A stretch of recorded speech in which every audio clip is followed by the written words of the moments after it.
Good morning. I'm Yvonne Williams, President of the Greater Macon Chamber of Commerce. Welcome to our Town Hall Forum. We're happy and committed to present these forums to our membership and community to keep us updated in these very challenging times. I'm now happy to introduce Julia Magda, our chairwoman, to present our distinguished speaker for today. Thank you. Thank you, Yvonne. Dr. Renee Haynes serves as the District Health Director of the North Central Health District of the Georgia Department of Public Health. In this role, she oversees all of the operations of the North Central Health District's office, its 13 county health departments, the Ryan White funded Hope Center, and all of the satellite locations included in that district. Dr. Haynes is passionate about public health and has worked in this field for over a decade. She's a family medicine physician by training and most recently worked for the Department of Veterans Affairs. We are also proud to have Dr. Haynes on our Chamber of Commerce Board of Directors, serving a one-year term currently. And I like to think it was God's hand that we picked her for that, because a year ago, who would have known that we needed a resident expert on pandemics on our board? So welcome, Dr. Haynes. We're glad to have you here today. Thank you so much for the warm welcome. I'd like to go ahead and just cover some general comments about COVID-19 throughout the state in general. So I'll do that, and then I'll also cover what we're seeing in terms of the pandemic locally within Macon-Bibb. I'll also talk about the landscape in terms of community spread, outbreaks, things of that nature. So starting at the level of the state, we have over 300,000 confirmed COVID-19 cases. That exact number is 300,903 confirmed COVID-19 cases. We've had over 27,000 hospitalizations. That exact number is 27,054. And we've had over 4,000, almost 5,000 ICU admissions. So these are people who have had symptoms so severe that they've had to go into the intensive care portion of the hospital. And so that exact number is 4,945. We've had 6,474 deaths. That number is a little bit more in terms of males. They have slightly more deaths, but not much in comparison to females. And so when we look at the state as a whole, COVID-19 has taken a significant toll on our population in terms of morbidity and mortality. So these are people who are dying from COVID-19 or having very severe complications from COVID-19. Coming down to the level of Macon-Bibb County, the total number of confirmed COVID-19 cases that have been present is 5,880. So we're a little bit shy of 6,000 in terms of our total number of confirmed COVID-19 cases. We've had a total of 819 hospitalizations. So those are folks who have had to go to a local hospital to receive care for their respiratory symptoms or other symptoms that they're experiencing with COVID-19. Of that, we have had 154 deaths. So we've had quite a bit of fatalities within Macon-Bibb, and our rate per 100,000 is 3,864. I would like to talk a little bit more granular about Macon-Bibb County. So before, when the pandemic started, we saw the majority of cases in older persons, so people who were above the age of 60. And so the governor saw that, and our Commissioner Toomey was concerned about it. And so Georgia was very proactive about it and issued shelter in place for older persons. So that was how it looked at the beginning of the pandemic. We are starting to see a shift within Bibb County, and it's not only within Bibb County, but other counties where there are local universities. We're starting to see where there's a spread of COVID-19 amongst a younger population. So within the 18 to 24 years old age group, that's where we're starting to see rises in terms of transmission. We suspect it has a lot to do with students being back on campus and being able to expose one another. And so we're keeping a very close eye on that. And so Bibb has, during the last 2 weeks, the spike has been within that age group, 18 to 24. Our current 2-week incidence rate is 247. So we've had 247 new cases of COVID-19 within the last 2 weeks. This actually is a 46% drop compared to what we experienced during the previous 2 weeks. I'll be completely transparent. I was very worried about the Labor Day holiday. As some of you may remember, during the July 4th holiday, throughout the entire state, we had a large spike in COVID-19 transmission. We suspect that's in large part to people were gathering in large groups, were not social distancing, and COVID-19, as most of you are aware, can be spread prior to someone having symptoms. So if folks are gathering, there may be someone there who doesn't have any symptoms. They're not trying to spread COVID-19, but the COVID-19 can be passed on to someone else up to 2 days before the person has anything like cough or anything of that nature. So I was very concerned about what we would see during the Labor Day holiday. As of yet, we haven't seen any large spikes. We are waiting 2 weeks just to be cautious. So Monday will be when we basically have a sigh of relief if there's no large spikes in the number of COVID-19 cases. So for right now, we're still tracking it very carefully just to make sure that if there's any large spread that we can get on top of that. In terms of what has been transmitted in a congregate care setting, and by congregate care, I mean things such as a nursing home or a long-term care facility. As you all might remember, we did have large spikes in those settings at the beginning of the pandemic. Right now within Bibb County, we're only seeing 5% of our cases in those settings. So that means 95% of the cases that we have, that is being spread in the community. So that's being spread when folks are going about their daily activities, such as going to work, going to school, things of that nature. So we are watching all of those things closely, and that is what we're seeing within Bibb County. I do want to take a second and go over Governor Kemp's executive order. Governor Kemp has released multiple executive orders to help try and keep Georgia healthy. And so there are several highlights in the most recent executive order. He does publish them online, and you can access it if you would like to review it yourself. The most recent one is about 51 pages.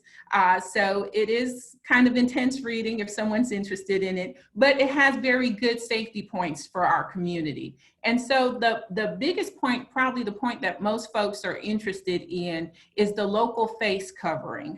As some of you might remember, previously there were certain municipalities that had enacted local face covering orders, and there had been a little bit of conflict between what the state had required and what municipalities wanted to do. And so in a previous executive order, Governor Kemp had basically said that in order to have things uniform, this is what can be applied within different levels in regards to COVID-19. So in a previous executive order, Governor Kemp said that if a municipality is having a case rate that is greater than 100 per 100,000, that they could require a local face covering. And so at the time when that executive order was released, there was only 2 counties within the state of Georgia who might not have met that requirement. And so really and truly, it really applied to the majority of the counties within Georgia. So there's 159 counties within Georgia, and 157 of them were able to take advantage of that new executive order requirement. And so what the governor has said is basically just a couple of guidelines for city and county governments. One is that they cannot require someone to have a face covering if they're on private property. So if someone is within their home, they're visiting a friend, the county or city government cannot interfere within that realm. The other thing that is also put there is that they cannot require someone to wear a mask when they're eating or drinking. And so that's kind of common sense. It's very hard.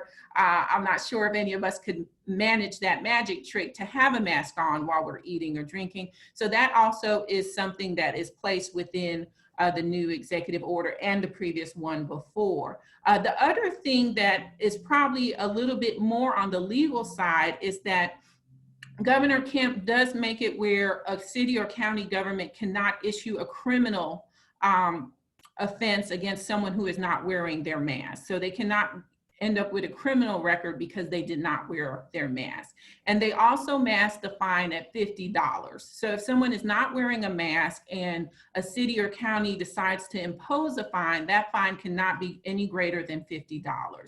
The other portion relates with schools, and it basically is trying to make it where school is as safe for students as possible. So that's page 31 to 32 of the 51-page document. And what it says is where schools are able to, they encourage schools to social distance the students, spread out the desk. If there are larger classrooms available, they encourage the school to utilize those so that there can be greater space between the students. The 14 measures are put there to provide guidance to the school system in terms of how to provide a safe learning environment. And schools can require workers and students to wear face coverings. So the school system, if they decide that is what is best for their local county or local system, they can require teachers and students to wear a face mask while they are in the educational setting. The other thing that is a big highlight of the executive order was previously the shelter in place, and you guys might remember shelter in place meant that if you were vulnerable, for example, let's say you had asthma, so you had respiratory conditions such as COPD, that might make it where it would be harder for you to fight a COVID-19 infection, or you were in the older age category. Those persons were requested to basically kind of stay at home unless they really needed to get out into the community. So they are permitted to go out to medical appointments, to get groceries, to exercise outside. And so that actually was due to expire on the 15th, which is why this order came out on the 15th. And it extends it through September 30th. So there's more time that Governor Kemp and our state is asking for those persons to exercise caution in order to keep themselves healthy. In addition to that, the governor is still asking for everyone everywhere to please social distance, stay 6 feet away from one another, wear a face mask when they're in public in order to reduce transmission to others. And I think that's the biggest points from what was released in terms of the executive order.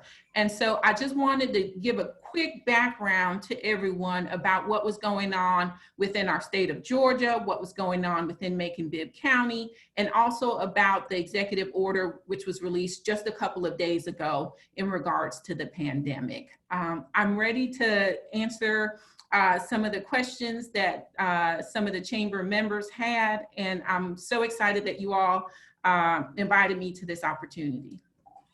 Well, thank you, Dr. Haynes. This is such a great time in our history to have this update, and as we're really trying to move forward with resistance and resilience, it's great to know these on-point updates so that we can be prepared as a community. The chamber puts a lot of emphasis on maintaining a healthy workplace in order to boost our economy, but also to be protective of our citizens and visitors. What are some of the things that you could share with us that we can look forward to according to the testing sites, the cost, and procedures, and about where we can find where testing will be available? Sure. So within Macon-Bibb County, the health department, we provide testing every weekday morning. So if there is a resident of Macon-Bibb who wants to know whether they have obtained COVID-19, they can call us, and that number is 1-844-987-0099. They make an appointment, they come in. Usually we have folks in and out within 5 minutes. So the local health department is always an option to persons within Macon-Bibb County who want to know whether or not they have COVID-19, and we will continue to provide that service. In terms of whether someone maybe wants to see their local provider, that is always an option as well, to see your primary care provider and have testing done there. I will go ahead and say that the health department, we do not do the rapid testing. And I think we have seen where folks are more interested in the rapid testing. What I will say about the rapid testing is the rapid testing is reliable for people who have symptoms. So if you have symptoms and you just want to confirm that you have COVID-19, then at that point you can get rapid testing and it's appropriate in that manner. And so a lot of providers are starting to do rapid testing. However, at the health department, we are not doing it because we have to consider everyone. And so the test that we provide is basically good for whether someone has symptoms or they do not have symptoms.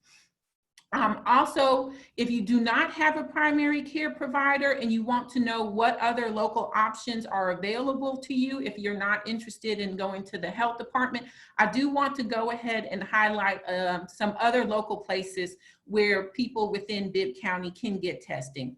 First Choice Primary Care, they are providing testing. They are located at 770 Walnut Street. They're doing the similar testing that the health department is doing, which that testing is both accurate for folks with symptoms and folks without symptoms. Also, Dr. Woods is doing COVID-19 testing. If folks want to do the antibody, that is a place where they can go and have the antibody test done. They're doing that testing Monday through Thursday, noon to 5 p.m. And folks can walk in on Monday through Thursday. So if you don't have an appointment, that's fine. Dr. Woods is willing to see folks who do not have an appointment. And that number is 755-0020. I do want to go back and give the number for First Choice Primary Care. That number is 787-4266, and the local area code for all of those is 478. So if you don't hear me say 478 for Bibb County, just go ahead and put that in front of those numbers. The other place where someone can get antibody testing if they're interested is Middle Georgia Heart. Dr. Bill Knopf is providing testing for Bibb County residents. And then Mercer Medicine is also a place where if folks are interested, they can get COVID-19 testing. They actually might be able to get antibody testing there. That is dependent on the decision of the Mercer physician or clinician who is interacting with the resident. And so those are all places within Macon-Bibb County where folks can get tested. You always can get, if you're having very severe symptoms, the hospitals and ERs are doing testing, but I was just providing information in case someone did not have a primary care provider, wanted to know where they could go if they're not an established patient to get results. And I covered where you can get both the traditional test, which is good for folks with symptoms and without symptoms, and where you can get the antibody test, which is really more appropriate for folks who are experiencing symptoms. Well, that's a great set of options for us, and it certainly will be valuable for people to understand the processes as you outlined. The Chamber recently joined with Newtown and the Macon-Bibb Commission and Visit Macon and the Urban Development Authority in a Macon It's Safe campaign. Can you share with us what your thoughts are of the value of this as we go forward in the next period of time, and how we can begin to model the standards that you've outlined on how do we be safe as a community as we're trying to flatten the curve and then ultimately have a chance that we're going to be able to be safe in terms of patronizing the community? I think it's extremely valuable. And I will be honest, I was a bit hesitant at first to go out into the community and interact. However, after the Making It Safe pledge was announced, and I saw the extra steps that businesses within Macon were taking to reduce transmission of COVID-19 within their establishments, it made me a lot more comfortable to go out within the community. And I suspect it has made a lot of others more comfortable. I've gone to several restaurants and I see it where the members of their staff are wearing masks. There's sanitizer readily available. There's places for patrons to wash their hands, things of that nature. So I think the Making It Safe pledge is really essential in building community trust and having it where folks feel safe to interact with businesses and go back out into the community. I also think it's important in terms of the economic vitality of a community. As you know, and Governor Kemp has mentioned, one of the things we're trying to keep an eye on is we want to have it where folks have employment, where businesses are staying afloat, they're able to cover their expenses. And so I think the Making It Safe pledge both addresses the public health pandemic that is currently going on, the needs to protect our citizens of Macon-Bibb County, and also allows people to patronize businesses in a safe manner. I do want to go ahead and say that I think the Making It Safe pledge is very visionary, and I congratulate the Chamber of Commerce for being proactive with it.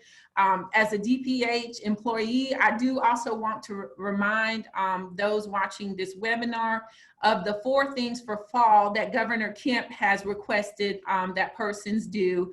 And those are very simple: wear a face mask or face covering when in public, stay 6 feet away from others, so you're social distancing, wash hands frequently with soap and water, and follow the public health guidance outlined in those executive orders. And so I think that basically the Macon Urban Development Authority, Newtown Macon, and Visit Macon, you all are really on the right track, and to be honest, kind of far along the track compared to where some other community organizations are. And I think that the Macon-Bibb residents as well as businesses are benefiting from that.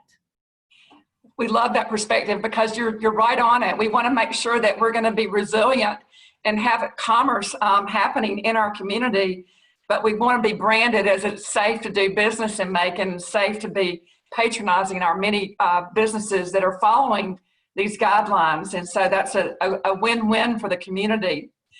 Some of the community will be anxious to get team sports back in motion. There's so many different recreational programs that we're missing and family activities.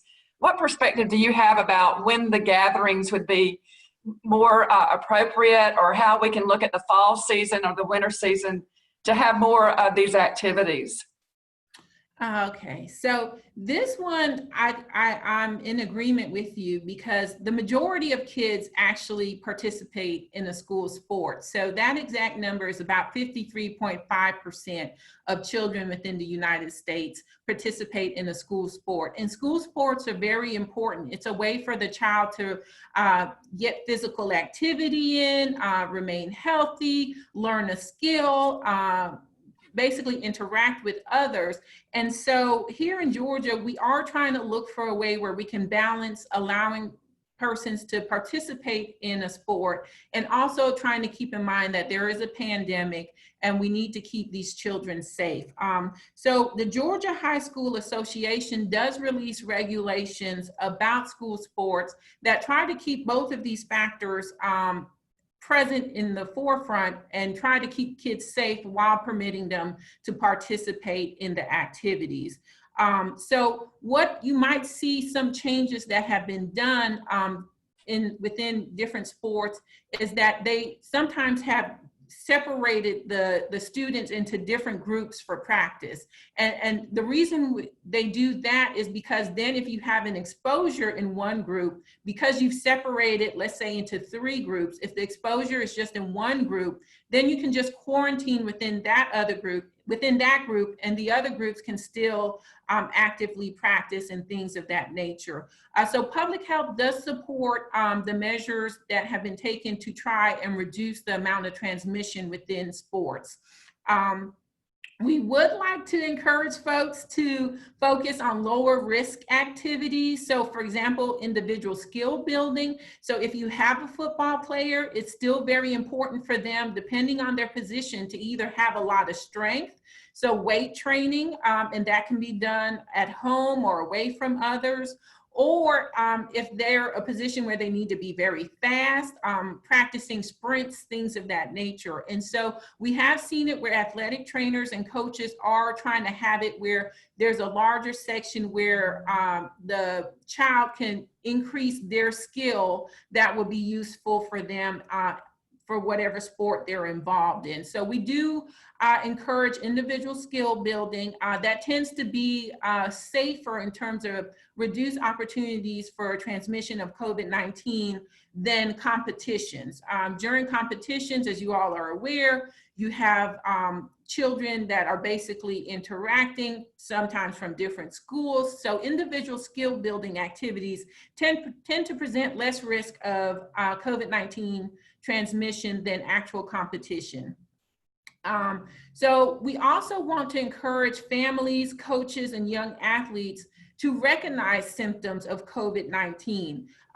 If they recognize symptoms and stay home and do not go to practice when they're having symptoms such as fever, cough, they help to keep their other teammates safe. And so we feel in public health it's very important for parents of athletes, for coaches, to recognize symptoms and the athletes themselves so they can stay home if they're symptomatic and help keep their teammates safe. The other thing that we would like to encourage with sports is screening. If you're going to be participating in the sport, please do take your temperature, check yourself for symptoms. So we encourage that in terms of our young athletes. The other thing I'm just going to put out there, I don't think it's in use. I think most teams have already stopped it, but just to cover the full spectrum, public health, we would like for there not to be fixed watering stations. I know a lot of us, if we played sports in high school when we were younger, we had the big orange container and everyone was getting water from there. So we want to encourage folks to have their own individual beverage for hydration, whether it's Gatorade, Powerade, water, to please have their own individual source of hydration so that they're not sharing a common source of hydration. So we encourage for them to have the individual water bottles, Powerades, and we actually strongly discourage fixed watering stations. We also want for folks to sanitize equipment whenever possible, and we also strongly encourage for equipment not to be shared. For folks to have their own equipment and that is theirs during the practice, and they also regularly sanitize it. So those are the recommendations that we make for those who are going to be involved within sports. The decision really is on the level of the schools, whether or not to go forward with competitions. And so we do rely on the Georgia High School Association for their recommendations. But those are ways that folks who are going to be involved with sports, whether it be football, soccer, volleyball, that they can do it in a safer manner to avoid transmission of COVID-19. Thank you so much. That certainly helps a lot of families as they're thinking about how they enter back into the recreation and the safety of that. There's talk about a twin pandemic or a twin-demic when the flu season comes about. And of course, the flu season is already upon us. Do you recommend that people take extra precautions now with obtaining a flu shot? Or what are the things that you all are seeing that we have to be extra cautious about as we prepare for that season that's normally upon us, regardless of the pandemic? So yes, I strongly encourage folks to get a flu shot. I got mine myself on Monday, and so I'm not encouraging folks to do anything that I'm not doing myself. What are some of the things that we might see with the twin-demic is that as you all might recall, when COVID-19 first came on the scene, we were seeing it basically with high fatality rates in our older population. And so what was occurring is as we get older, our immune system is not as strong as when we were younger. And so our immune system is basically the army within our body that fights off infections. And so when we get a vaccination, what that is basically doing is it's priming our body to recognize this virus that is going to try and infect us. And so our body is able to react in a stronger manner because they basically have been trained. So kind of similar to our previous question where you have sports and you're practicing so you can be good on the field, immunization is basically a primer for your your immune system team to be able to respond to a virus in a more effective manner. So in the beginning of the pandemic, we were seeing it where older persons were the ones who were dying from COVID-19 in larger numbers. And so the possibility of a twindemic would be basically where we have someone where they are both exposed to COVID-19 as well as influenza. And so then that person now has to basically fight on two fronts to try to get healthy. They're not just only fighting a COVID-19 infection, they're also having to fight influenza. And so they only have one immune system. And so that immune system basically is being heavily taxed and has a harder time of being successful. So we do strongly encourage for folks to get a flu shot.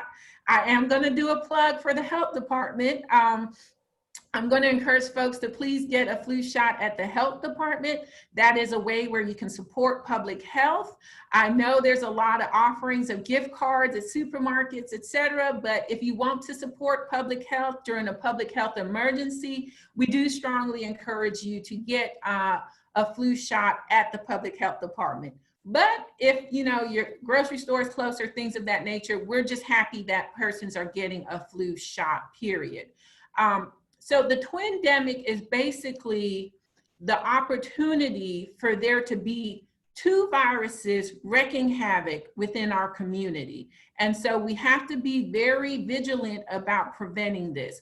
I do have some good news, which is good. I don't always have good news to share during a pandemic, but the Centers for Disease Control and Prevention, CDC, they just released today their morbidity and mortality weekly report. So that's their MMWR. And there's actually good news in terms of influenza activity within the United States and globally. So they've been following SARS-CoV-2, that's the virus that causes COVID-19, and the percentage of US respiratory specimens. So what they do is they try and look to see what's going on within the United States. And so the amount that has tested positive for flu previously was above 20%. Right now we're at 2.3%. And so that's historically low. We very rarely have ever seen that level of flu transmission during this current period of time. We're also seeing it in the Southern Hemisphere as well, so it's not isolated to the United States. And some of the reasons that we're thinking this is occurring is that the same mitigation strategies, so the social distancing, washing our hands, those same things that help to protect us against COVID-19 also help prevent flu transmission. So I think if our community continues to be vigilant and practice social distance, wash our hands, things of that nature, we might be able to prevent a twindemic. And so I'm very excited about that news. It just came out today from CDC and their MMWR. And so we are doing a good job on that level of preventing flu transmission. And I think that if we continue to do our part, such as following those guidelines, getting a flu shot, that we would be able to avoid a twindemic. That is very perceptional. And I would have to agree with you that, we learned through COVID that there's certain things, if we could have been doing all along, we probably would be able to mitigate more of flu. But certainly now with the educational awareness, we can certainly keep those standards and avoid, another major epidemic. One of the last questions we had from the membership, is it safe to donate blood and plasma? Is it true that you receive a free antibody test when you donate?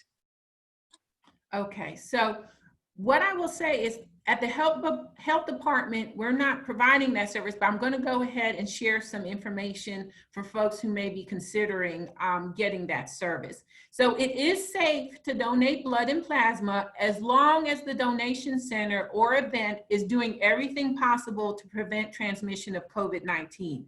So we would like to see them requiring masks, spacing individuals out, providing a hand washing station or a hand sanitizer station, a screening donation center event workers. So they're screening folks before they come in to work at the center or event for symptoms, and regularly cleaning surfaces. So once the center, donation center is doing that, it should be safe to donate blood and plasma as long as those practices are in place.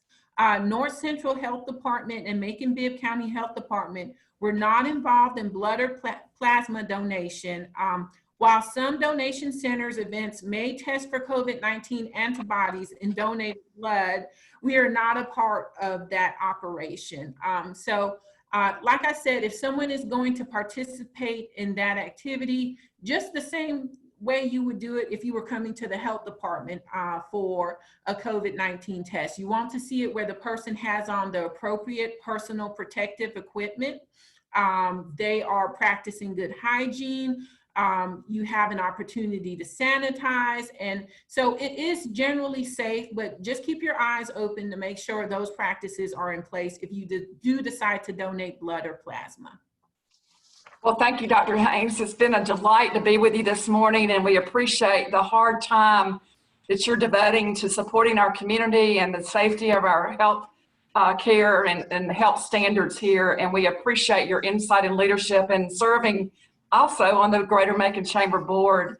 I want to thank all of our attendees for joining today. We're happy to have the interest of the community on these town hall forums. I will remind you that you can see the post recording that will be posted on our Greater Macon Chamber website, and that'll be linked as we finish out the programs today. Next week, we're going to be very excited to welcome One Macon Leadership, led by Dr. Verda Colvin and also David Thompson, and they'll be giving great updates of the united effort of One Macon as we move our community forward. So that'll be next Friday, the 25th, and we look forward to that program. Thank you all. Have a great weekend, and remember, making it safe. So keep those masks out and on and help build the support for our businesses and community to be safe. Thank you. Thank you, Dr. Haynes.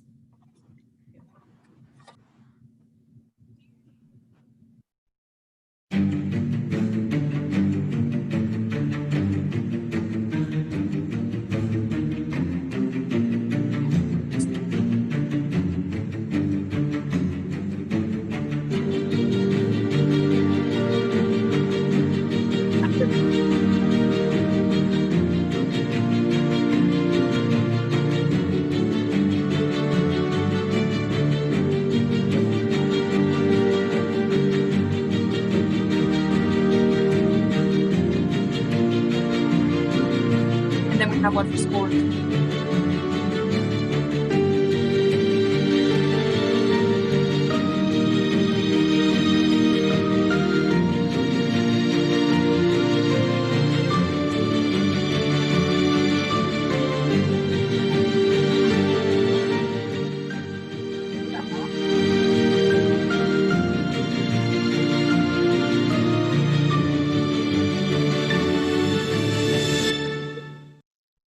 She was someone does exhibit halls.